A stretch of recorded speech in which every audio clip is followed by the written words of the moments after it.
Assalamu alaikum dear class. Today our lecture number 29, class 10th, chapter number 4, page number 85. Our chapter name is hydrocarbons and our topic is chemical reaction. Students, आज हमने hydrocarbons में chemical reactions पढ़ने हैं. किसके chemical reactions पढ़ने हैं? Alkanes के. ठीक है. अल्केन्स क्या थे? हमारे पास सेचुरेटेड कंपाउंड्स थे जिनमें सिंगल बॉन्ड प्रेजेंट होता है between carbon atoms and they form a homologous series of compounds. Previous lecture की अगर हम बात करें तो उसमें हमने अल्केन्स को पढ़ा था, उसकी सोर्सेज को स्टडी किया था, प्रेपरेशन ऑफ अल्केन्स पढ़ा था. उसमें कितने मेथड्स पढ़े थे? हमने 2 मेथड्स पढ़े थे. थोड़ी सी रिवीजन कर लिया करें, रिमाइंड किया करें तो आपको चीज़ें जो हैं वो भूलेंगी नहीं, याद रहेंगी. ठीक है. जब भी आपने नेक्स्ट लेक्चर लेना होता है, अगर आप प्रीवियस वाला रिवाइज करते रहेंगे तो आपको वो मेमोराइज भी रहेगा और आपको जो नेक्स्ट जो लेक्चर है वो उसे अंडरस्टैंड करने में भी कोई प्रॉब्लम नहीं होगी. 2 मेथड्स हमने पढ़े थे. एक हमने क्या पढ़ा था? Hydrogenation of alkenes and alkynes. Second क्या था? Reduction of alkyl halides. And last जो हमने पढ़ा था उस दिन पॉइंट, वो लास्ट पॉइंट था हमारा फिजिकल प्रॉपर्टीज ऑफ अल्केन्स. आज हमने पढ़ने हैं केमिकल रिएक्शन. केमिकल रिएक्शन किसके पढ़ेंगे? अल्केन्स के पढ़ेंगे. अल्केन्स के बारे में हमने क्या पढ़ा था? ये लीस्ट रिएक्टिव कंपाउंड्स हैं और being saturated hydrocarbons they give reactions at high temperature. High temperature में क्या करते हैं? रिएक्शन देते हैं. सबसे पहले हमारे पास जो पॉइंट है वो है हैलोजिनेशन. ठीक है. हैलोजिनेशन में क्या होता है? A reaction in which one or more hydrogen atom of a saturated compound are replaced with some other atom. some other atom में हमारे पास कोई भी हैलोजन हो सकता है. ये हमारे पास क्या होगा? A substitution reaction. Substitution reaction क्या होता है? Alkanes give only substitution reaction. ठीक है. सब्स्टिट्यूशन रिएक्शन क्या होता है? A reaction in which one or more hydrogen atom of a saturated compound are replaced with some other atom. ठीक है. वो अब किस तरह होगा आपको आगे रिएक्शन जब दिखाऊंगी आपको पता चल जाएगा. ये होता है हमारे पास सब्स्टिट्यूशन रिएक्शन, और जो अल्केन्स होते हैं वो only give only substitution reaction, की सिर्फ उनमें सब्स्टिट्यूशन रिएक्शन ही होते हैं. ठीक है. लाइक हमारे पास एग्जांपल है CH4 + 2Cl2 in the presence of sunlight. Carbon जो है यहाँ पे सेपरेट हो जाएगी और ये हमारे पास क्या है? HCl यहाँ पे आ जाएगा. किस तरह से? इन द प्रेजेंस ऑफ सनलाइट. इसी तरह हम नेक्स्ट जब चलते हैं आपको सीरीज में रिएक्शंस दिखाती हूँ किस तरह से हमारे पास ये प्रोसेस हो रहा है. स्टूडेंट्स, लाइक हमारे पास ये क्या है? हैलोजिनेशन. सबसे पहला रिएक्शन मैंने आपको बताया है. ये रिएक्शन हमारे पास हो रहा है alkanes react fairly with halogens in diffused sunlight only. In dark there is no reaction. जब डार्कनेस होती है तो ये रिएक्शन नहीं होता. In the presence of sunlight ये रिएक्शन होता है. In direct sunlight reaction is explosive and carbon is deposited. किस तरह से? लाइक हमने सबसे पहले क्या पढ़ा है? मीथेन लिया है और हमने क्या लिया है? क्लोरीन को. ठीक है. यहाँ पे ये मीथेन और ये क्लोरीन, ये दोनों रिएक्शन कर रहे हैं. इसके रिजल्ट में क्या आ रहा है हमारे पास? एक carbon + 4 HCl in the presence of bright sunlight. In diffused sunlight, a series of reactions take place, and at each step, one hydrogen atom is substituted by halogen atoms, so that all the hydrogen atoms are substituted one by one by halogen atoms. किस तरह से students आप ये series देख सकते हैं? Like हमारे पास सबसे पहले क्या है?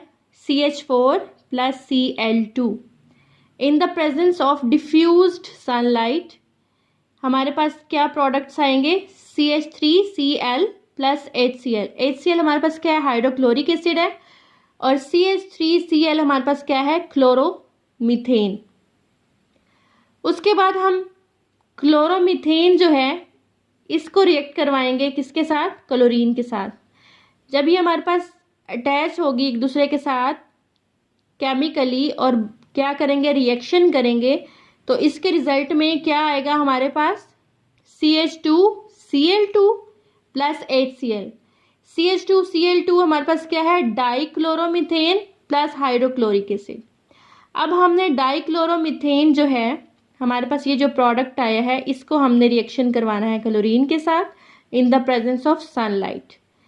तो क्या होगा हमारे पास, यहाँ पे क्या आ जाएगा, ट्राइक्लोरोमीथेन या क्लोरोफॉर्म भी हम इसको बोलते हैं, प्लस HCl। अब ट्राइक्लोरोमीथेन या क्लोरोफॉर्म जो है उसको हमने रिएक्शन करवाना है किसके साथ, क्लोरीन के साथ। ये रिएक्टेंट्स जब एक दूसरे के साथ रिएक्ट करेंगे तो इसके रिजल्ट में हमारे पास जो प्रोडक्ट्स आ रहे हैं वो क्या आएगा, टेट्राक्लोरोमीथेन, या जिसको हम क्या बोलते हैं, कार्बन टेट्राक्लोराइड प्लस HCl। ये सीरीज जो है हमारे पास students, series of reactions takes place and at each one step hydrogen atom is substituted by halogen atom। अब यहाँ से देख सकते हैं हर स्टेप में हमारे पास जो हाइड्रोजन है एक, वो क्या हो रही है, सब्स्टिट्यूट हो रही है। इस सब्स्टिट्यूशन के बाद हमारे पास जो एंड पे इस सीरीज में जो प्रोडक्ट्स आ रहे हैं वो हमारे पास क्या आ रहा है, carbon tetrachloride plus hydrochloric acid. ये हमारे पास था स्टेप हैलोजेंस का, हैलोजिनेशन का, ठीक है, जिसमें हमने हैलोजन की रिप्लेसमेंट की है किसके साथ, हाइड्रोजन एटम के साथ। ये था हमारे पास एक रिएक्शन। दूसरा रिएक्शन है हमारे पास कंबस्शन। कंबस्शन क्या होता है, alkanes burn in the presence of excess of air और oxygen to produce a lot of carbon dioxide and water. This reaction takes place in automobile combustion engines, domestic heaters and cooking appliances, ठीक है। It is highly exothermic reaction and because of it alkanes are used as fuel। अब आपको पता चल गया होगा combustion reaction क्या होता है। This reaction takes place in automobile combustion engines। Alkanes burn in the presence of excess of air or oxygen or produce a lots of heat and carbon dioxide and water। ऐसे reaction को हम क्या बोलते हैं, combustion. अब हमारे पास students देखें आप, सबसे पहले जो रिएक्शन है मीथेन प्लस ऑक्सीजन, रिएक्शन करते हैं दोनों रिएक्टेंट्स और इनके रिएक्शन के बाद हमारे पास जो प्रोडक्ट्स बनते हैं वो क्या बन रहा है, CO2 plus 2H2O plus heat। This is called combustion reaction। In the limited supply of oxygen, there is incomplete combustion। As a result, carbon monoxide is produced that creates suffocation and causes death। हमने क्या पढ़ा है कि combustion कहाँ पे होता है, जहाँ पे excess of air और ऑक्सीजन प्रेजेंट होती है। लेकिन अगर कोई ऐसी प्लेस हो जहाँ पे जो ऑक्सीजन है वो लिमिटेड सप्लाई में हो प्रेजेंट, तो उसमें जो कंबस्शन होगा वो इनकम्प्लीट होगा। इसके रिजल्ट में कार्बन मोनोऑक्साइड प्रोड्यूस होगी जो क्रिएट करती है सफोकेशन। सफोकेशन में क्या होता है स्टूडेंट्स, हमारा सांस तंग होता है, हम प्रॉपरली इनहेल एक्सहेल नहीं कर पा रहे होते, हमारे सांस लेने में डिफ़िकल्टी हो रही होती है, तो उसमें क्या कॉज हो सकती है, डेथ। इसका रिएक्शन है हमारे पास 3CH4 प्लस 4O2। अब 2CO2 carbon monoxide plus carbon plus 6H2O 6 molecules बन रहे हैं वाटर के। ये था हमारे पास कंबस्शन प्रोसेस। 2 कंडीशंस पढ़ी है हमने, एक हैलोजिनेशन पढ़ी है, सेकंड हमने क्या पढ़ा है, कंबस्शन।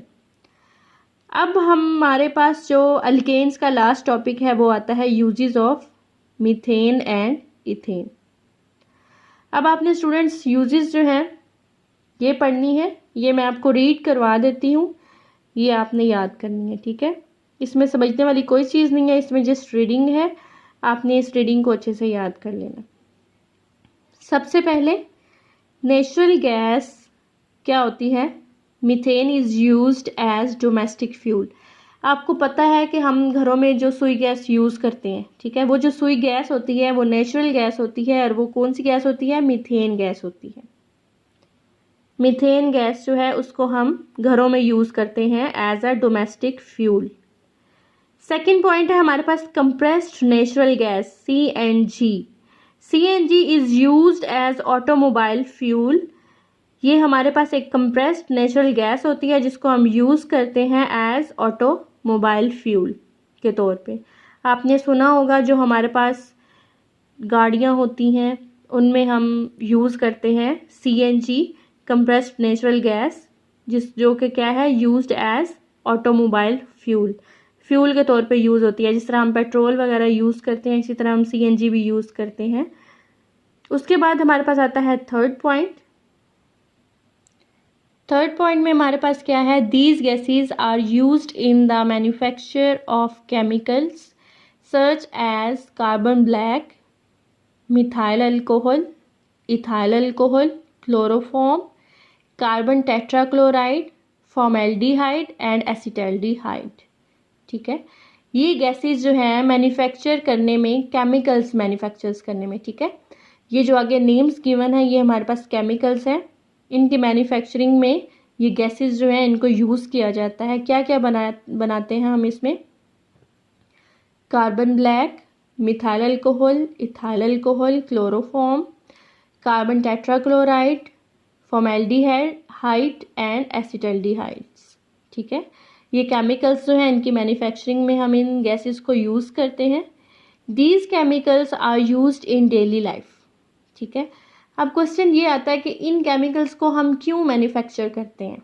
ठीक है, तो अगर हमारी लाइफ में ये इम्पॉर्टेंट हैं, अगर हम इनको डेली बेसिस पे यूज़ करते हैं तो ही हम इन केमिकल्स की मैन्युफैक्चरिंग करेंगे। तो ये आगे क्या लिखा हुआ है आपके पास? Chemicals are used in daily life such as carbon black is used in the manufacture of shoe polish. ठीक है, शू पॉलिश, जो हम शू पॉलिश करते हैं उसकी मैन्युफैक्चरिंग में हमारे पास जो ब्लैक कार्बन है उसको यूज़ किया जाता है। प्रिंटर्स इंक, जो हम प्रिंट निकालते हैं उसके अंदर जो इंक यूज़ होती है उसकी मैन्युफैक्चरिंग में यूज़ किया जाता है। And as a filler in rubber industries के अंदर भी इसके क्या है? यूजेस हैं। उसके बाद chloroform is used as a solvent for rubber waxes etcetera and for anaesthesia.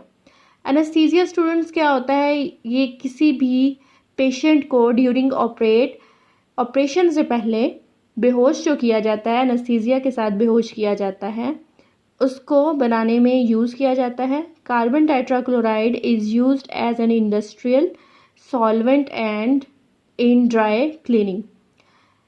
Carbon tetrachloride को यूज़ किया जाता है इंडस्ट्रियल सॉल्वेंट्स के अंदर, और उसके बाद जो ड्राई क्लीनिंग है उसके लिए भी इसको यूज़ किया जाता है। ये हमारे पास यूजेस हैं मीथेन एंड इथेन गैसेस के, जिनको हम बहुत से मल्टीपर्पसेस के लिए यूज़ करते हैं।